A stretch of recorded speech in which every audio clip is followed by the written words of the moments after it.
Magandang araw mga parikoy. So ito may bagong sasakyan ngayon nagtrending dito sa Cebu.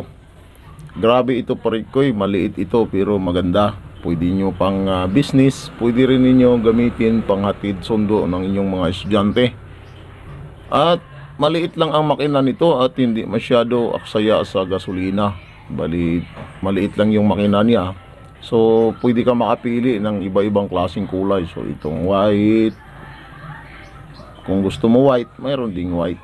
At ito ang kadalasan na ngayon na ginagamit dito sa Cebu mga parikoy.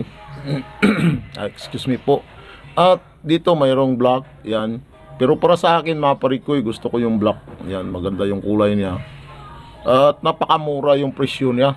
Sa halagang 200k, mayroon ka na nito. Yung iba nga, may 196, may 160, 150. Mas maganda pa to kaysa motor mga parikoy. At safety pa yung hindi na maulanan, di mainitan, di malikabukan.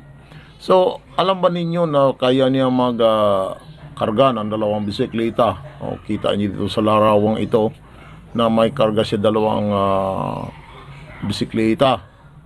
So kung business lang yung pag-usapan mga parikoy, pwede ito. Gaya ng mga delivery ni truck, gawin yung delivery truck. Yung sa mga ano lang, yung mga gaya ng mga tubig-tubig or mga tinapay-tinapay or pang grocery. Ayan, nakita nyo ang lapad sa likod o deliver ng soft drinks. Pwede ito mga parikoy. Kasi napakaganda niya sa loob, napakaluwag. At pampamilya din ito mga parikoy.